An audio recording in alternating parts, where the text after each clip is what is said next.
Good evening, everybody. Thank you for coming. I'm Mark Rozelle. I serve as the Dean of the Schar School of Policy and Government here at George Mason University.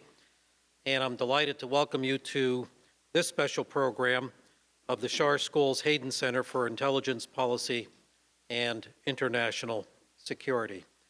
As many of you know, the Schar School is one of 10 schools or colleges at George Mason University. We operate both on the Fairfax campus here and in Arlington. And we have done a number of special programs through the Hayden Center and other centers in the school on both of our campuses. We're delighted to be here in Fairfax. I know the weather was a little bit challenging, so I thank you for making the extra effort to come here for this program, especially on the eve of a special day. So get out and vote tomorrow. I don't care which party you are or who you favor. It's just important to be involved in the process, and we here at the Schar School care about your participation in the political process. So thank you for coming tonight for this conversation. I guess this continues, in a way, a relationship we've built with the Washington Post. We have an investigative reporter, national security reporter, I should say, for the Washington Post tonight to talk about his latest book. And you can check and see whether the Washington Post Schar School poll is actually accurate again, as it has been for the past couple of years that we've done a number of co-branded polls together on election campaigns, both in Virginia and nationally. And this election cycle, we were doing the battleground poll of the 69 districts that we and others deemed as the most competitive races for the House of Representatives across the country, and made some projections about what's likely to happen tomorrow. And we also had a little bit to say as well about some of the races here in Virginia. So again, thank you for coming, and I would like to welcome the Executive Director of the Hayden Center, Larry Pfeiffer, who will open this evening's program. Larry?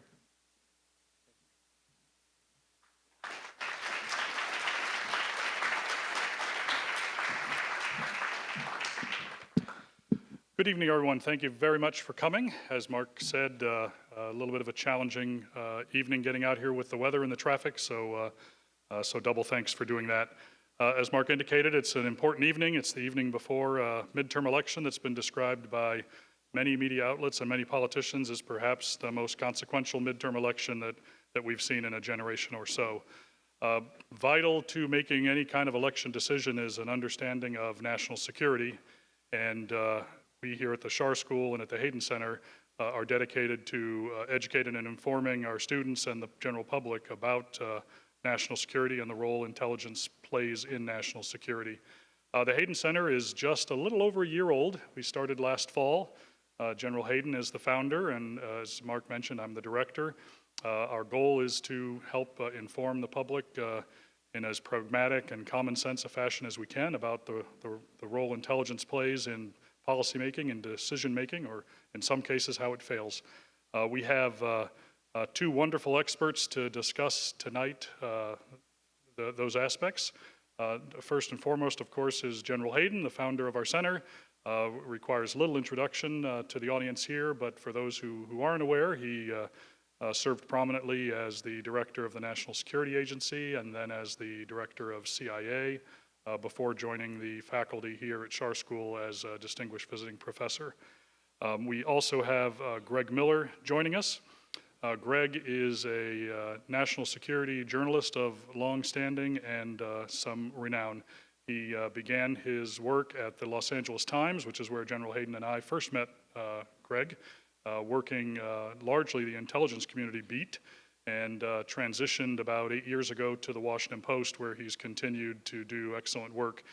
He has been the member of 2 Pulitzer Prize winning teams, one for public service and one for, I forget, I apologize. Greg can perhaps enlighten you. But 2 of them, the first one back in 2014 was as part of the reporting that the Washington Post did on the Snowden disclosures about surveillance activities. We didn't like Greg as much back then, but and then subsequently, and just this last year, he was part of the team that did the excellent reporting by the Washington Post on the interference by the Russians in our last election and the election of President Trump, and then the fallout from those disclosures and the FBI and justice investigations into that activity. So without further, well, before I continue, there is a reception afterwards. We would ask all of you to please join us for the reception, because I think we're going to have plenty of food and drink. So fill your pockets, take it home, whatever you'd like. So please do join us. We have books for sale. We have Greg's book, which is, in my view, probably the most comprehensive examination of that subversion of our election. It's entitled The Apprentice, Trump, Russia, and the Subversion of Democracy. We have copies for sale in the reception, and Greg will be there to sign copies as well. The bookstore, kind of like Amazon, if you like this book, you may like this one too. We also have copies of General Hayden's book out there for anybody who maybe hasn't gotten his book, and you can purchase that. And General Hayden will be milling around, and I'm sure would be happy to sign copies of his book for anybody who'd be interested. So without further ado, please welcome General Michael Hayden and Greg Miller to the stage.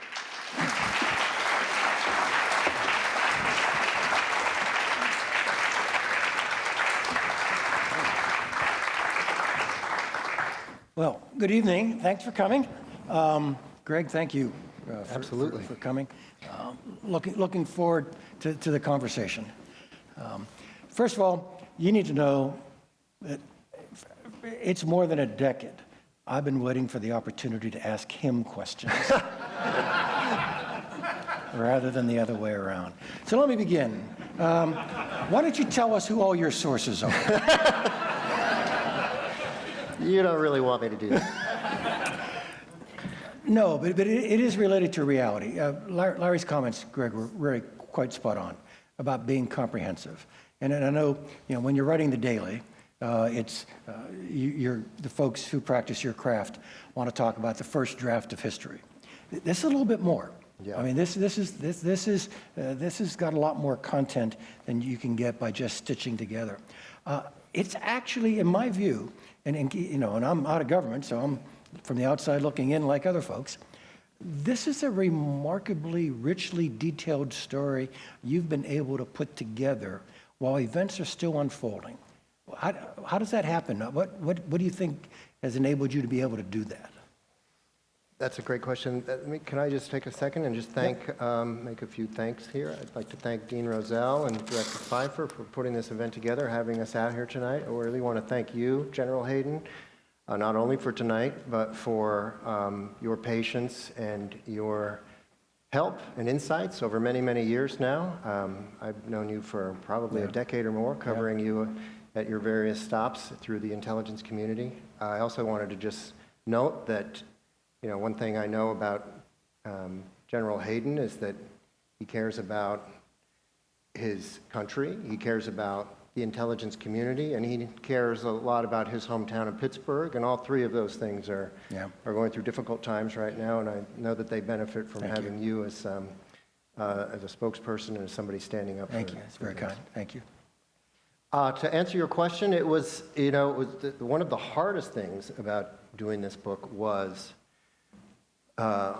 trying to keep my phone and all of the crazy stuff that was popping up constantly from just derailing every single day when I was trying to make headway on these chapters, because I see a few colleagues from the press out here in the audience tonight. I can tell you, we've never lived through anything like this. The story has been all-consuming and really disorienting at times. And one of the reasons why I thought it was important to try to tackle this project was that even for those of us in the middle of it, trying to make sense of it while we were covering it, it was an impossible task. There's just too much happening. You're learning about things out of sequence. And so one of the first things I did was create an enormous chronology or timeline. And man, when you do that, and these connections start jumping out at you, you had no idea or were connected when you were living through them. I noticed in the book, you sequence events. I mean, it's chronologically organized, but you're right. You sequence events, and you now see connections that actually didn't get reported in the daily coverage. They may not even be connected necessarily, but when you juxtapose them, they have different meaning, and I'll give you one example. So we all know about the Trump Tower meeting. Yeah. We all know what happened at the Trump Tower meeting, where Trump's inner circle is receiving some Russian visitors who are offering supposed damaging information on Hillary Clinton. That happens almost to the day, as a CIA officer is trying to make his way back into the embassy in Moscow and is tackled by an FSB agent right at the doorstep. They're wrestling. The guy's fighting for his life and manages to drag himself across the threshold back inside the compound, ends up with a broken shoulder, sent home. I mean, so the idea that here's the Trump campaign welcoming this help, as disappointing as maybe it was to them in the end, while on the other side of the Atlantic, you have a completely different scene playing out that tells you a lot more about Russia and its interest in working with the United States. So the title. Yeah. I mean, obviously there's a play on the president's own history, but what's the hidden meaning? I don't know if it's so hidden. Well, okay, if he's the apprentice, who's the master?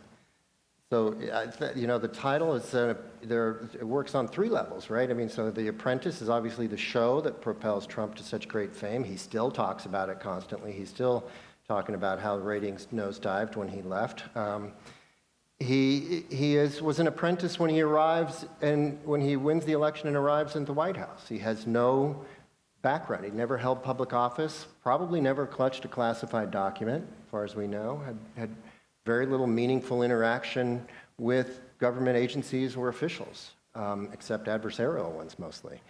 And so he's an apprentice in the job. He's got a lot of learning. He needs a lot of people around him to sort of explain how things work. And then, there's this inevitable other aspect to the word, which is this sort of subservience or servility, which I think is the real, at least until now, has been one of the biggest mysteries about him. I mean, his relationship with Putin, why does he behave this way toward the Russian president?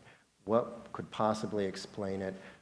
He seems at times, as I say in the book, to sort of wish to emulate Putin, and that, it ends up with, that feeds into the play on words here, that he seems at times to be Putin's apprentice.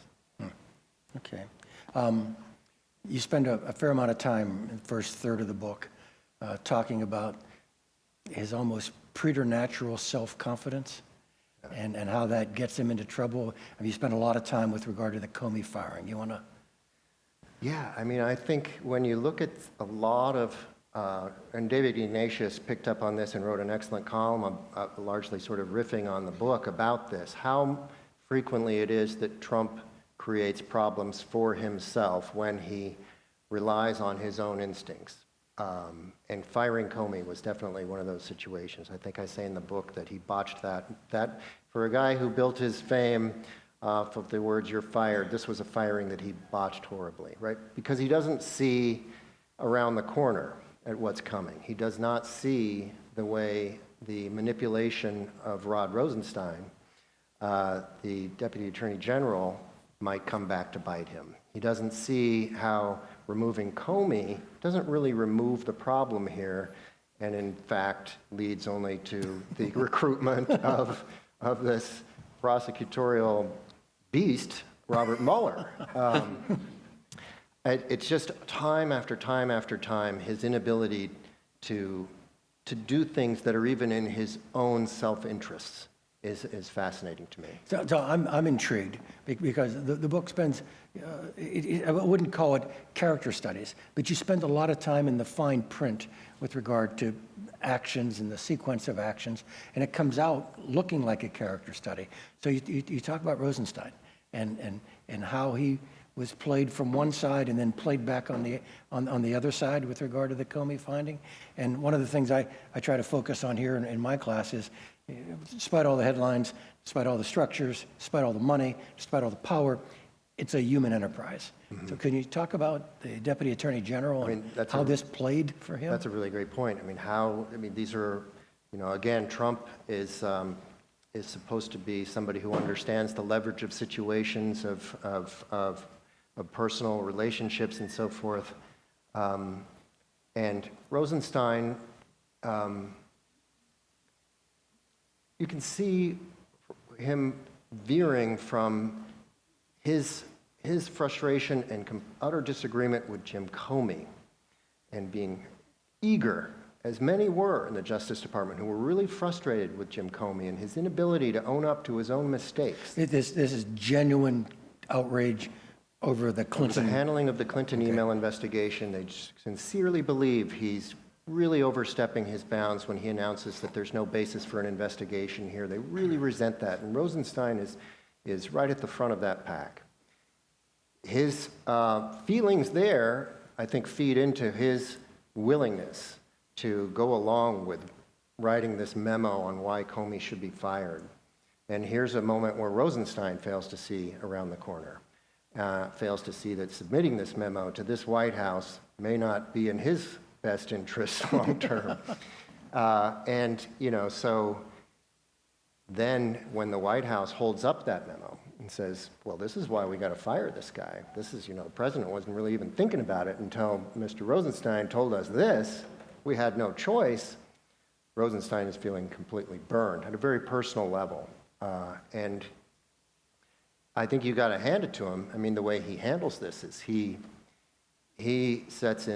goes into planning mode secretly, keeping his boss, Jeff Sessions, out of the loop, keeping the White House out of the loop, springs it on the White House at the very last moment. In fact, Rosenstein is supposed to be in a meeting with Trump at the Oval Office and Jeff Sessions when he begs out at the last minute, I got things I got to take care of here, calls over to the White House while they're meeting in his absence and says, guys, I just appointed Bob Mueller. Mr. Sessions, you need to go back in now and tell the boss. I mean, that's, he must have considered that. He must have taken, I imagine he took some satisfaction from that moment. I guess. Do Mueller and Rosenstein have a history? Well, they do, and they've known each other. Of course, Mueller knows almost everybody in that building and has a history with almost everybody in that building. And in fact, Rosenstein had been talking with Mueller about the FBI job, and Mueller had already spoken with Trump about it when all of this comes about. Okay. So, in keeping with the character study here, Jim Comey. You obviously he's a central character here, and you develop some aspects of his personality that you and I discussed briefly. You want to? Yeah, I mean, Jim Comey obviously has a very distinguished career and a lot of admirers, and he might be at the front of that line sometimes. He's and this is, you see, you're right, these are leaders, these are respected individuals, but at the same time, they're all individuals. And they all have their own psychologies and their own motivations for how they behave and how they respond to events. And Comey, arguably one of his blind spots is his sort of sense of, an overdeveloped sense of righteousness. And his handling of the Clinton email investigation, his belief ultimately that he is the one who has to make these decisions because everybody else around him, including the Attorney General, is too compromised to do it. Only he has the wherewithal to do the right thing and to make the right call. And even after he left government and wrote his own book, it was hard for him he sort of comes close to owning up to some of this in his book and some of his appearances promoting his book, but it's still hard for him to see himself that way. So one more personality. Yeah. You kind of made your bones on this story back in August of 16, I think, writing about someone we both know, Mike Flynn, who comes out of this. And I think in your writing, Greg, some sympathy for what truly is a tragic turn of events for Flynn. Yeah, I've been asked a lot about Flynn in conversations about the book and elsewhere, and I have to say, it really gave me no pleasure to be part of the team at the Post that was writing the stories that forced him out of office, that forced him to resign, and it exposed that he had been dishonest. because I had known him for a long time, had known him for more than a decade, had, I think, first met him when he was a colonel in the Army. And he obviously, whatever you say about him, he clearly was a devoted servant to the U.S. government. Multiple tours in war zones in both Iraq and Afghanistan, had sacrificed a lot, and his family sacrificed a lot. And I covered him when he was appointed director of DIA and met with him from time to time, and I always thought that he was really engaging. He was a friendly guy, an affable person. He had the instinct, which perhaps he shares with you, or at least in one way, which is that you want to have a public face. You want to interact. You want people to see a little bit about how these agencies work and what they're about. And I think that's a good thing. He proved unable to manage this sort of capstone assignment in his career. Being given the job as director of DIA is just so different than being in charge of a unit in a command center in Afghanistan or Iraq. And it's a really difficult thing, and not everybody's cut out for that, and it didn't look like he was. There was a lot of turmoil at DIA in his time there, and I think the Obama team just got a little fed up with that and pushed him out. I think that they cut him a fair amount of slack in doing so, gave him and allowed him to stay in the job to collect that one extra star. But boy, he seemed bitter when he left. And everybody I've talked to about him over the years thinks that there was sort of a switch that flipped in that moment. And he became almost unrecognizable after that, and especially when he shows up at the Republican convention leading the lock her up chants about Hillary Clinton. I mean, here's a guy who devoted his career in many ways to trying to help plant the seeds of democracy in difficult places overseas, and just sort of turning against that sort of those institutions and what they stand for in a moment like that, when you're calling for the Democratic nominee for president to be thrown in jail with no due process. It's a remarkable turn. Hard to write then for Yeah. you, because you know him personally. Yeah. Okay. One of the most, I try to follow this pretty closely. I think I know something about the storyline here. Something, yeah. The part of the book that really was fresh for me was the depth of detail you were able to provide with regard to the meeting with the Hill leadership. Yeah. I guess it's October, maybe? Yep, October. September, October of 16. Mitch McConnell and the other. You want to talk a little bit I mean, that to me was a real break point. I suspect the administration would have been more robust in its response with any kind of suggestion of Republican support, but it was really quite the opposite. But you put more detail in this than I've read elsewhere. So. Yeah, I agree with you. I think it's a really important point on the timeline here, and you know these players. So what General Hayden is talking about is that in the book I trace this sequence of events beginning in late July when CIA Director John Brennan begins really focusing on Russian intelligence right after the WikiLeaks dump, trying to figure out what the hell is going on here.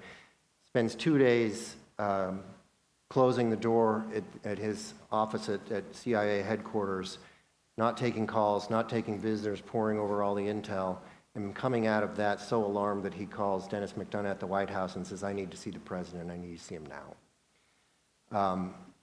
The plan that they come up with when he goes to the White House is, oh my God, we need to get the congressional leadership apprised of this right away, thinking basically that their response is going to be what the Obama team's response is.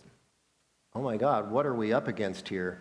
We need to come together and figure this out in a hurry. And what happens is sort of the opposite. He goes, and in particular, I write about Brennan meeting with Senate Majority Leader Mitch McConnell, laying out for him. I mean, this is an unusual thing for a CIA director to do one-on-one briefings with Hill leaders. Usually it's in a group. Yeah. He's going to the trouble of setting up individual appointments with them. He's in a private meeting with Mitch McConnell. He's laying out this classified intel on what's happening in Moscow, how they know, what they know about Russia's plans are for the U.S. election.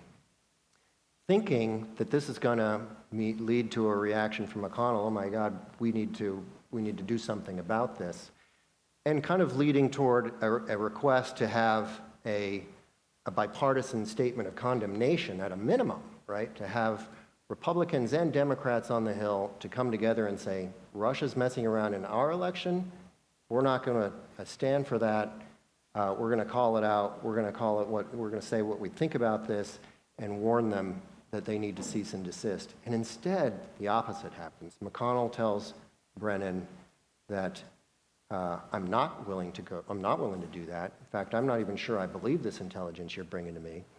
And not only will I not condemn Vladimir Putin for election interference, I will accuse you and President Obama of interfering in this election if you go forward with this, if you try to take any advantage of this information you're showing me today.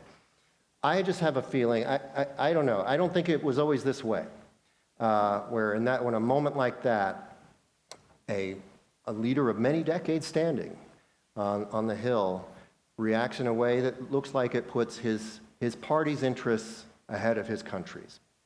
And I think that when historians look back on this period, that will be one of those moments that tells you something has broken, something has fundamentally changed. There are other examples in our history of going through difficult times, Watergate, Vietnam, et cetera, where opposition leadership didn't react that way. Yeah. No, as my reading, that was a real pivot point in the whole narrative. There were roads we could have taken, and we didn't. I mean this is a compliment. Okay. Stand by.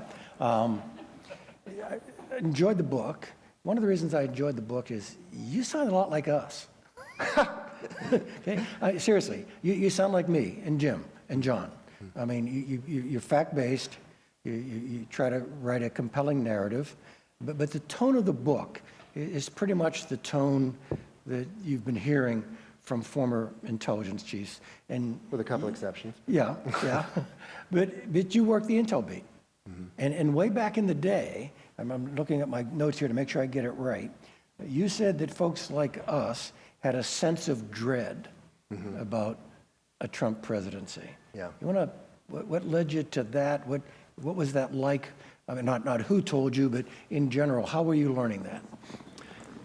I think that when I wrote that story, I was actually out at the Aspen Security Forum, and I was just sort of interacting with people at the forum, asking them what they thought about how this would go. It was not, the Aspen Forum at that time was not that long after the WikiLeaks dump, if I remember this correctly. And I think Trump was still seen as a long shot. In fact, he was seen as a long shot up until the very end.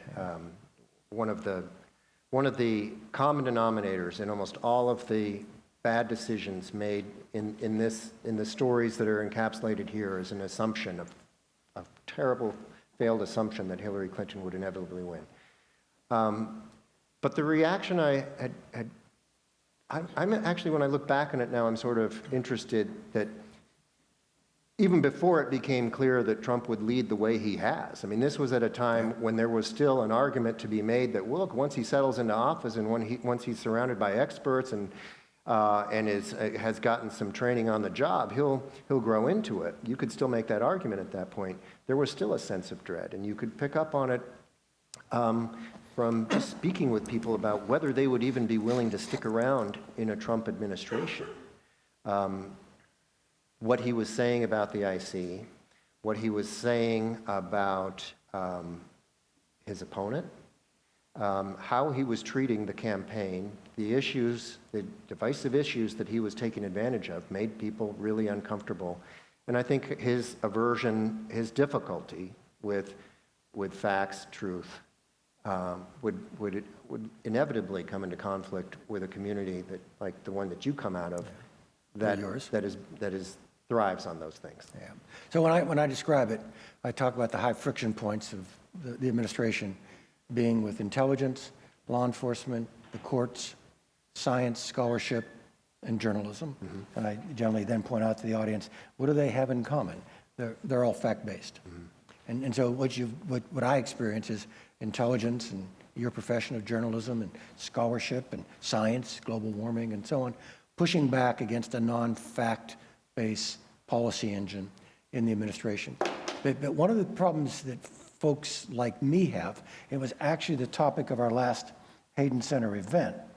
How do we push back, the intel guys, against a norm-busting president without violating our own norms? And, you know, and I use as an example the fact that everybody on stage last time is under contract to CNN. Yeah. is at a minimum non-traditional. Yes. All right. So how do you do what you do, reporting facts without being or appearing to be the opposition or the resistance? That's a really good question. And I think that's actually a very similar dynamic in journalism right now and in news organizations where it's harder than at any time I can recall in my career to hold your balance, to feel like you can hold your balance. It's a very disorienting time because we are quite literally under attack day after day after day, accused of being fake, accused of being the enemy of the people. And so you, like we were talking a few minutes ago, as professional as we all are, we're all people and we have these personal reactions to these allegations and accusations. You want to respond. But in responding sometimes, and this has actually happened, we've seen cases where when reporters sort of respond a bit too vigorously, we sort of get our leashes yanked by our editors. You know, you're really not supposed to be that. You do not want to position yourself and feed into this narrative that you're the enemy of the people by being so antagonistic toward the president and this administration that you make the case for them. It's super frustrating right now to care about facts, to care about truth, to be accustomed to a certain sequence of events when you expose a truth, when you uncover facts, and when you lay them out for readers. You're accustomed to seeing responses to those that we don't necessarily see in this administration. I mean, the fact checker at the Washington Post, which was created in the Obama administration actually, has tracked 6,000 plus falsehoods, demonstrable falsehoods by the presidency just in his months in office so far. Ordinarily, you would think that once you start tracking all of those and calling them out publicly, that the political forces usually bring people to heel, right? It's actually accelerated, right? We've seen a pace of falsehoods in the past 7 weeks that vastly outstrips the pace during his first 9, 10, 11, 12 months in office. But if you and Glenn stay on it, you open yourself up to the accusation of being the opposition, the resistance, or at a minimum, obsessed with the president when you've got all these other things going on. How do you balance that? Not only that, I think that we are struggling with a deeper issue now, which is doing what we do, which is to cover news, which is to sort of survey the landscape and to see things that are happening and sort of mobilize resources to cover those things. To what extent do we're really having uncomfortable conversations about to what extent do we become complicit in the messaging of an administration like this one. And I'm thinking, of course, about the coverage of the caravan. Yeah. You know, this was not an issue that we were finding on any front pages 6 weeks ago. And now you've got multiple news organizations with reporters embedded in the caravan. You've got front page stories. You and I were talking in the green room ahead of our conversation here about the story we had in the Post this weekend about retired 3 and 4 stars who just don't see any reason. Going public, which again is norm busting. And going public with their questions about this mission to send 15,000 American troops down to the border. And yet we feel like as news organizations, we are calling out the inaccuracies in terms of the assertions about this train of migrants. No evidence of any MS-13 gang element, no Middle Easterners that anybody can find. But yet what you are doing is putting out, images of migrants moving toward the border day after day after day, raising an issue, giving volume to an issue that this president clearly thinks works to his advantage. Yeah. So I want to get back to some of the themes that are part of the narrative of the book. But I just want to dwell for a moment on our professions. Okay. So I went up here with intelligence, law enforcement, science, scholarship, journalism, and I made a nice tight hand puppet. But, you know, most of our relationship has not been like this. I mean, yours and mine. Yeah. It's been like that. Yeah. Okay.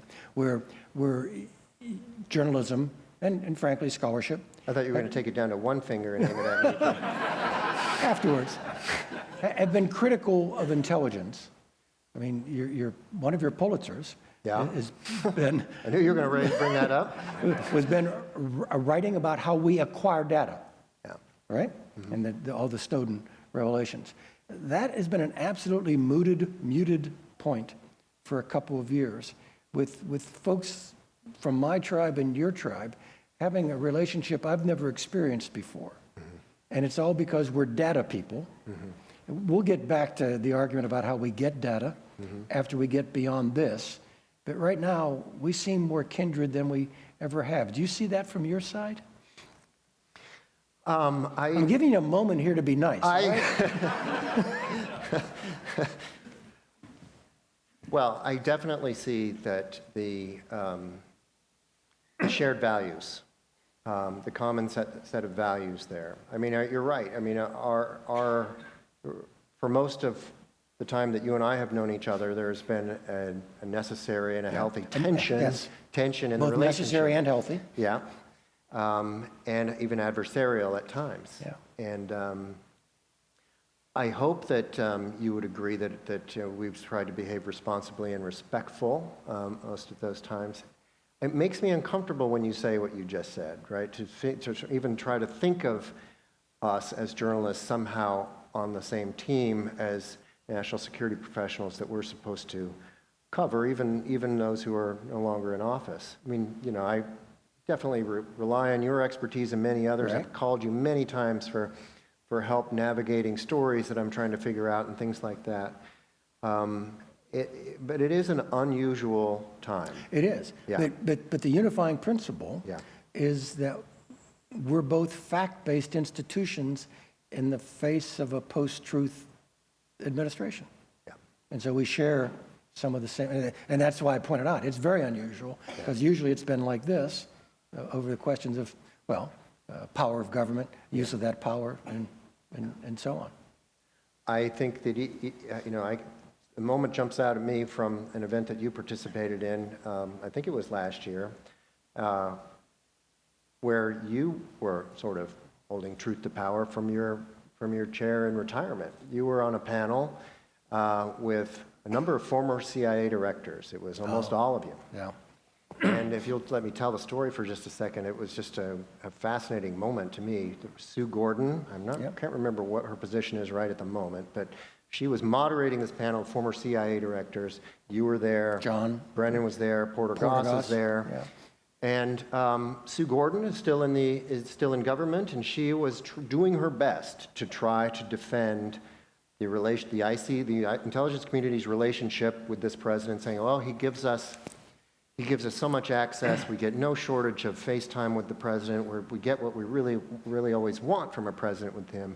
And you stopped her in her tracks on the stage and said, yeah, well, did you wiretap Trump Tower? You know. Many consider it a low point in the afternoon for the discussion. And that's a question that I think a reporter, if in that position, would have asked as well. Trying to get at the facts and at the truth of this situation that's being mischaracterized. Yeah. So you begin the book, and actually the excerpt from the book that played in the Post with a tour through Russia House. Yeah. You want to talk a little bit for the audience about what Russia House is, and then more importantly, what did Russia House discover that Putin was doing? What was he up to? Why was he doing these things? Why do you think it would work? Yeah. So do open the book. The book opens with the sort of scene in Russia House in the midsummer of 2016, the middle of the campaign. Russia House is of course the entity at CIA that is responsible for collection on all things Russia. And I sort of spoke with a lot of people who spent time there and described as much as I could what it looks like inside, these sort of typical sea of cubicles. They have a big conference room where they have these Stalin-era posters around the walls and so forth, these things that people have picked up over the years, and then try to zero right in on the work that's happening there. And the reason I picked that was because I wanted to juxtapose that work that's happening on one of the upper floors at the headquarters building in the 7th floor with what happens on the ground floor on Trump's second day in office when he comes to the CIA and he delivers his speech one day after his inauguration. In what many had hoped would be a kind of a making amends moment with the intelligence community, and in fact, it just goes off the rails. So what happens is in late July timeframe, CIA gets some pretty impressive intelligence that this operation, which there are already glimpses of it publicly. We've had the WikiLeaks dump. There's a lot of speculation pretty quickly that this is Russia doing up to something here. But what the agency brings to this moment is intelligence that shows that Vladimir Putin himself has authorized this operation, is overseeing this operation, and therefore it is the highest possible priority for the Russian government. And I think part of the reason for Brennan's alarm and the reason he calls Obama in such haste is that, that raises a whole bunch of very disturbing and troubling questions about what are we up against, and we need to figure this out. We've got only several months left before Election Day. Who knows what could happen then? And I think, as the farther we get from the election, the more people lose sight of how Russia's objectives really evolved. The first order objective, just reading from the intelligence community assessment, was to sow disorder, confusion, to damage American democracy, to make it look dysfunctional, to make America look like a mess, to make it look weak, to look vulnerable. A second and equally important objective, I think, was to damage Hillary Clinton. I mean, obviously, Vladimir Putin sees the world as a former KGB officer would, sees probably a little more conspiratorial than most, but truly believes that anything that goes wrong in his country probably has America's hand in it, and personalizes that. Sees Hillary Clinton as somebody who is directly connected to things like protests against his government in the 2012 timeframe in Russia.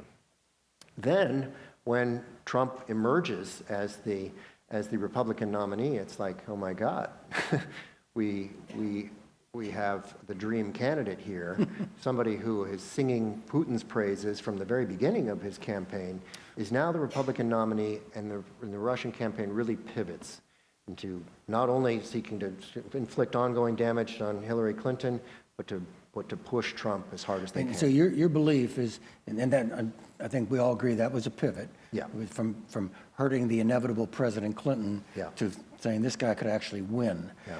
But your belief, it was a choice to make him win for policy purposes rather than just a continuation of this is the best guy possible to continue to mess with our heads. I don't know. I think it's actually an extension of the objective to sow confusion, chaos, Objective and one, damage. chaos. Okay. Right. I don't know, actually, Putin, you would know a lot more about this than me, but Putin strikes me as somebody who is control obsessed, right? And even in Helsinki, I traveled to Helsinki to watch the sort of body language between Trump and Putin. There were moments in that press conference where Putin sort of seemed to recoil a bit, really uncomfortable with Trump sort of launching off into his diatribe that he delivered in that setting. Something that you could almost see Putin's mind sort of turning and thinking, where in the hell is this going? How is this going to end? And in fact, if he were, if he were able truly to coach President Trump, if President Trump truly were an asset, I think Putin would coach him very differently, right? He would be saying, go ahead and take your shots at me in public so that you have the political maneuverability to do what we want to do policy-wise behind the scenes. So you end the book in Helsinki. Yeah. And you and I were chatting right before we came on stage. You had a way of describing what went on there that I hadn't thought of, but I thought was quite good, the cover story. Okay. You want to? Oh, yeah. So, there's this question that we've all been wrestling with. Well, what accounts, what explains Trump's behavior toward Putin? And frankly, I think that maybe Robert Mueller will tell us something new in the next several weeks or months that will illuminate this. But there are theories, and I would just sort of assign them varying levels of credibility at this point. The idea that there is a tape, a compromat that Russia has on Trump, something incriminating, perhaps him consorting with prostitutes in the Ritz-Carlton Hotel in Moscow. Still possible, wouldn't be completely out of character for President Trump. But would it really give Vladimir Putin definitive leverage on the guy? Hard to know anymore, right? Then there's the other theory of financial entanglements. Yeah. That one seems a lot more compelling to me, but again, it's sort of still in this kind of unproven category. We just don't know enough yet. But the one thing that, and I put it this way in the book, the lie that Trump clings to most ferociously in his presidency is that there was no Russian interference.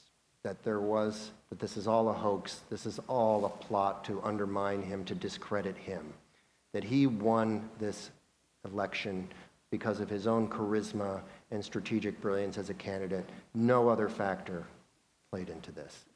And Putin, sitting next to him in Helsinki, is really in position to give that the lie, right? I mean, he absolutely knows. He could actually say. And at this point, the only leg that Trump has to stand on in this argument, right? I mean, the intelligence community has concluded this. The congressional investigations have all concluded that Russian interference was real and it was there to help Donald Trump. I mean, Vladimir Putin is the only one who's still making the case that Trump is trying to make. Really? Right? So we have the president of Russia living the cover story. Yeah. For the president of the United States. One final question. Maybe hearkening back to more normal times. And obviously, as you described, the healthy and necessary adversarial relationship between a free press and an espionage service that thrives on secrecy. It's hard for you, for me, to make decisions as to what's in, what's out, what can go public, what can't. Yeah. One of the elements of the early Trump administration story was, again, back to Mike Flynn. And the leak that I think you suggest was first mentioned by your colleague, David Ignatius, that Mike's name was mentioned in dispatches, yeah. that he was included in the surveillance of Ambassador Kislyak. Clearly, that's an important story. Clearly, it's important to your story. Clearly, it's important to the broader public's understanding of the story. But then again, that's an American's name mentioned in a report on lawful intercepts. How do you make those calculations as to what gets put in and what doesn't? This one seems fairly clear. It's not a story without that. Yeah. But there are others that are closer calls, right? There are many that are close calls, right? You and I have been involved in negotiations surrounding some of those over the years. In the Flynn case, once again, the administration itself really altered the dynamic. So and I try to write about it in this way in the book, when Ignatius writes his column saying, look, we know that Mike Flynn has this conversation at the end of December with the Russian ambassador Sergei Kislyak, we deserve an explanation for what was said. Ignatius writes that column saying we're entitled to know a little bit more than we do about this at this point. Well, that turns the tables a bit. That turns the sort of leverage. The White House then is suddenly offering explanations. They are saying, Sean Spicer comes out and says these were just holiday greetings. We've talked with General Flynn about it. They're just holiday greetings, meaningless. This was a meaningless conversation. the vice president comes out on the Sunday shows and says something very similar. I know for a fact that sanctions were not discussed. And again, just to remind the audience, the Flynn conversation with Kislyak comes right at the moment when the Obama administration is announcing sanctions against Russia for its interference in the election. So the idea that hours later the Russian ambassador is talking with the designated national security advisor raises some interesting questions about what is that national security advisor communicating there in that moment? What else could they possibly be talking about, right? What could be more important at that moment for Sergei Kislyak to report back to his bosses? So when Pence comes out and says the same thing, nope, had nothing to do with sanctions.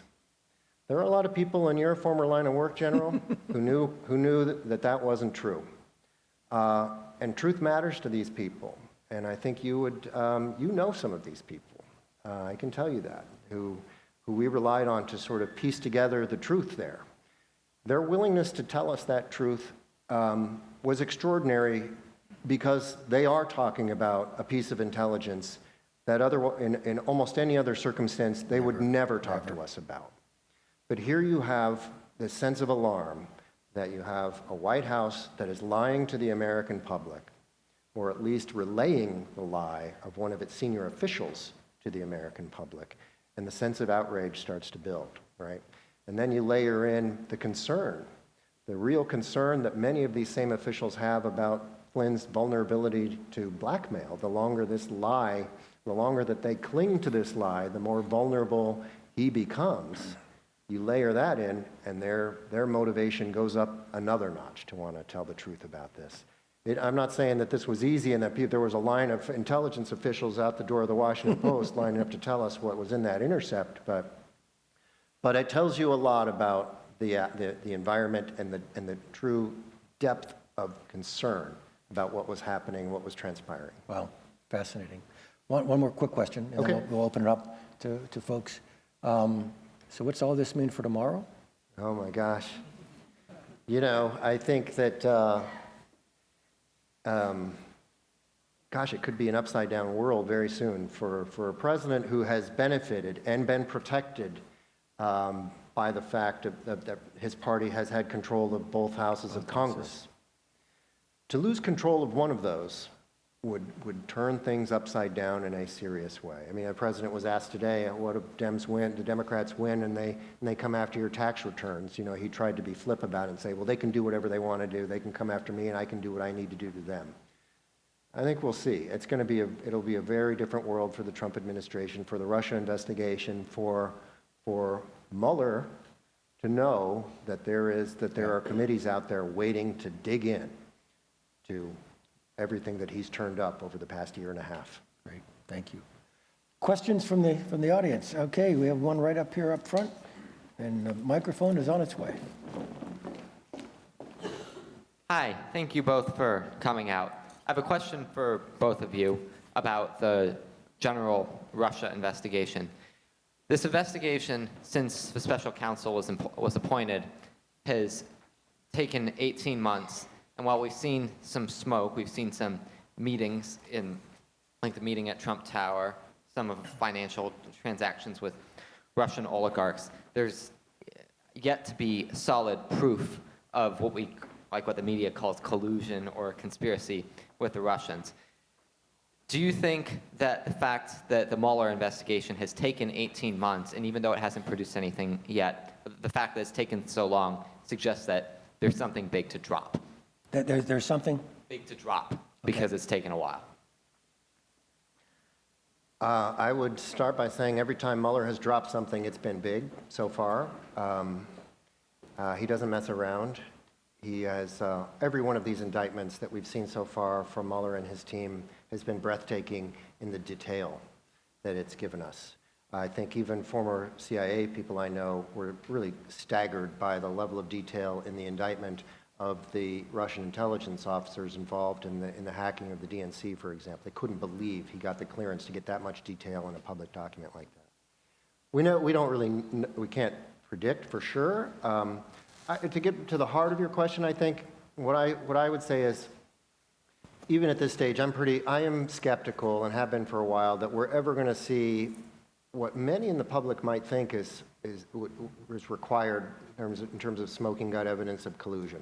Some sort of memo that has Vladimir Putin's signature in one corner and Donald Trump's on the other.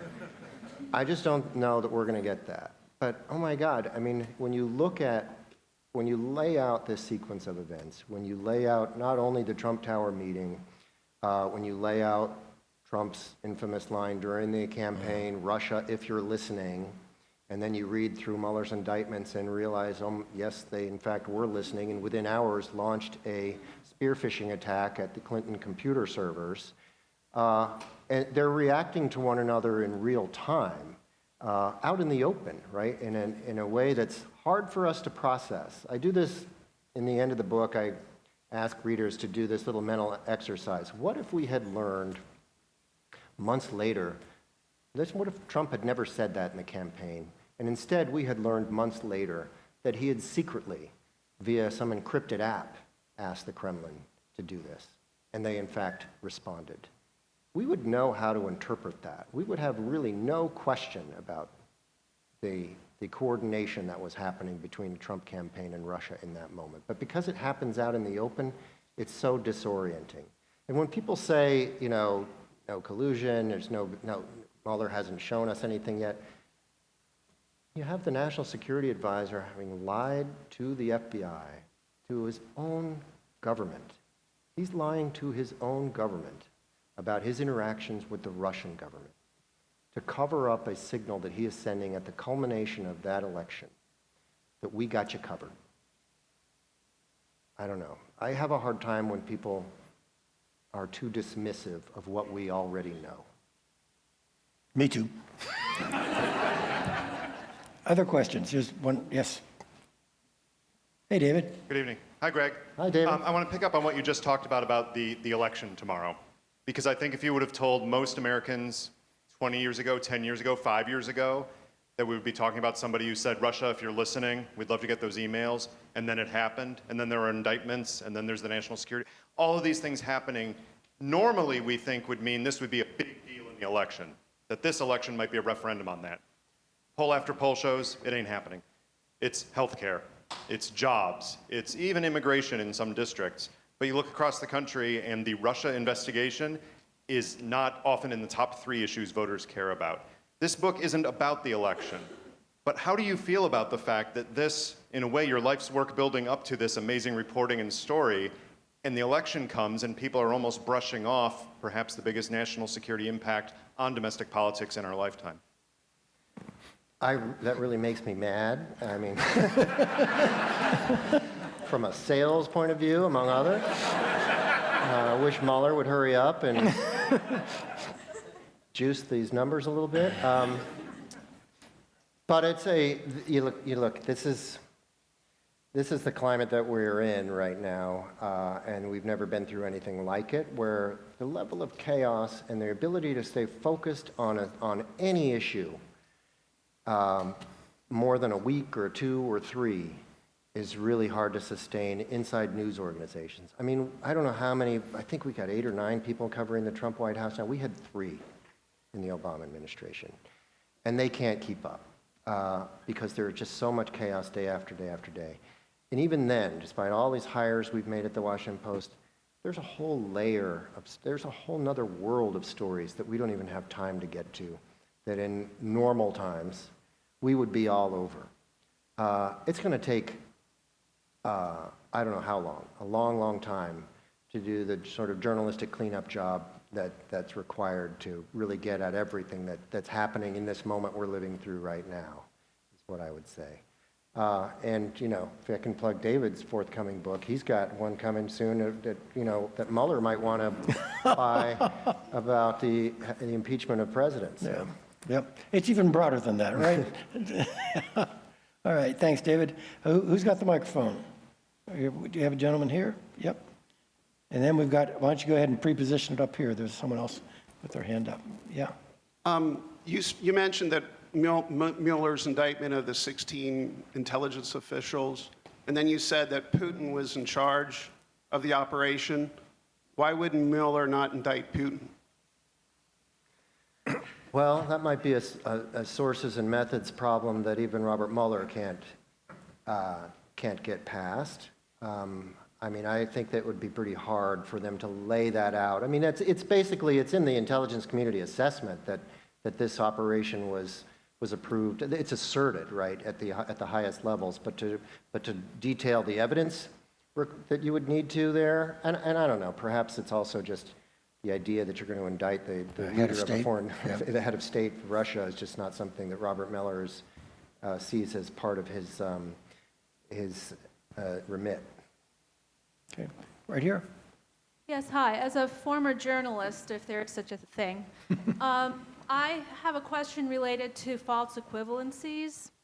I heard, General Hayden, you were saying something about how journalists have to strike a balance between seeming as if they work for the resistance and speaking truth to power, which is one of our jobs.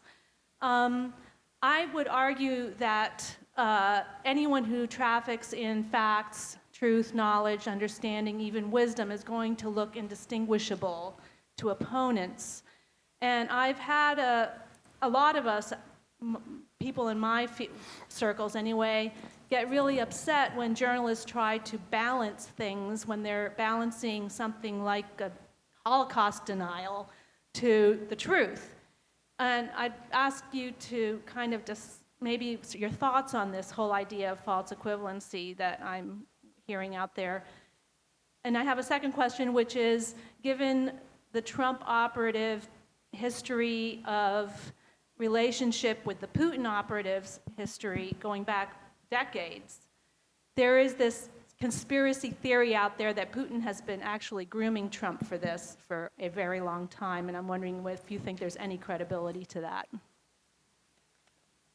So on the first question, the question was about this false equivalency, which is basically the idea that news organizations, in their effort to be balanced in their coverage of things, ends up, giving equal weight to arguments or positions or even facts that aren't of equal weight. And there's some merit to that criticism here, and I think we are adapting the same way every other institution is adapting to this era.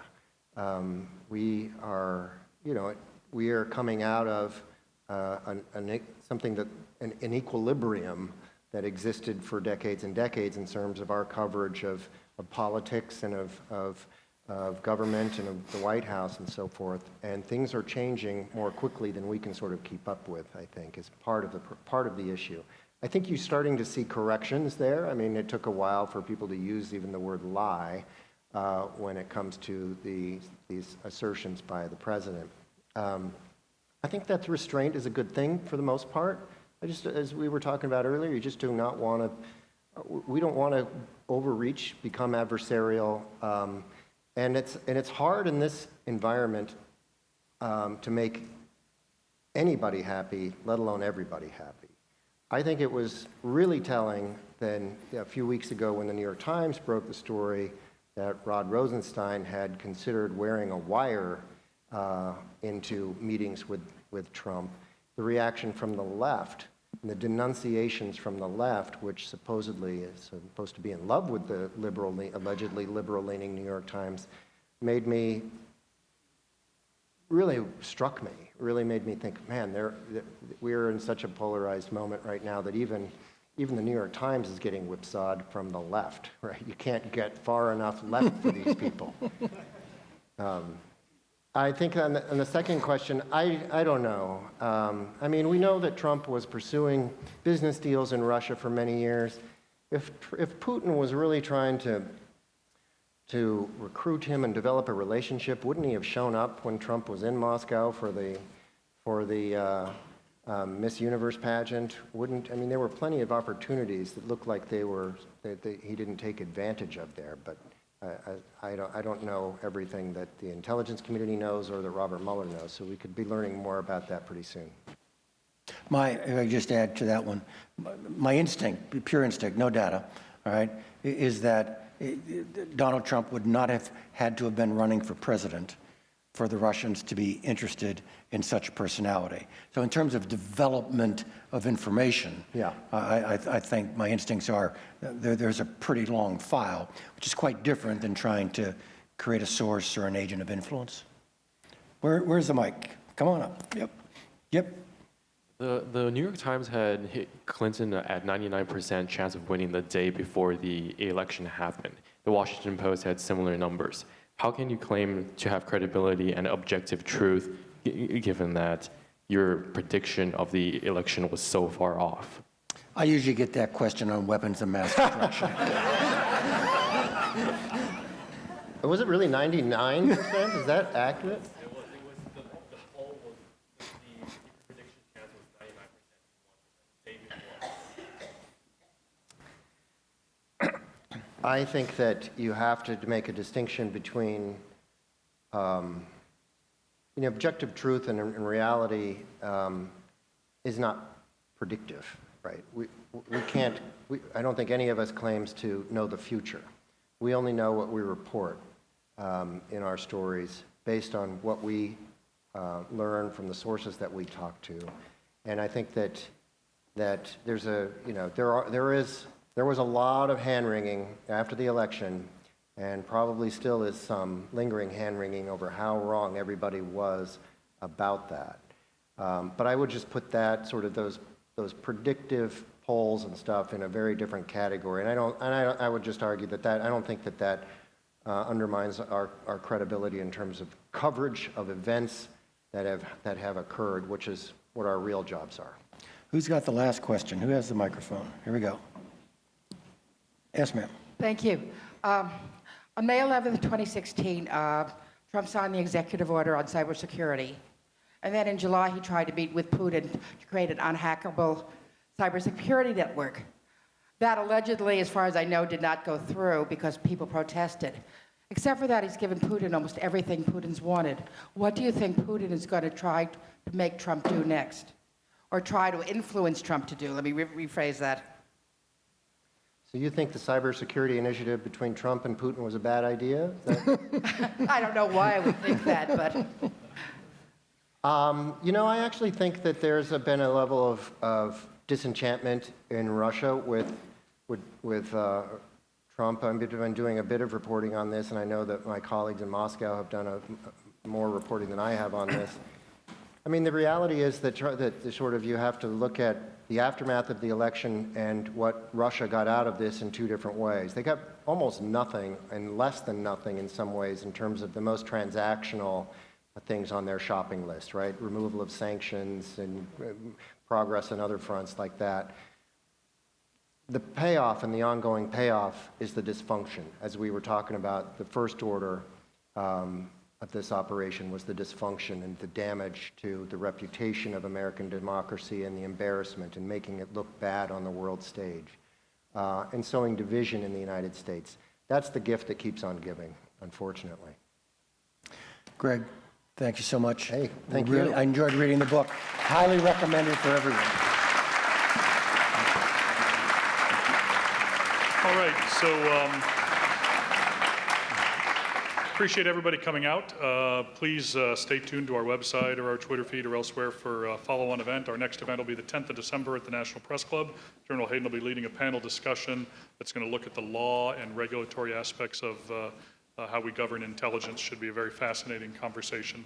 I would ask your indulgence in allowing General Hayden and Greg Miller to make their way out of the auditorium into the reception area. And there'll be plenty of opportunities to stop and chat with them and ask questions in there. And with that, one last round of applause for our special guest.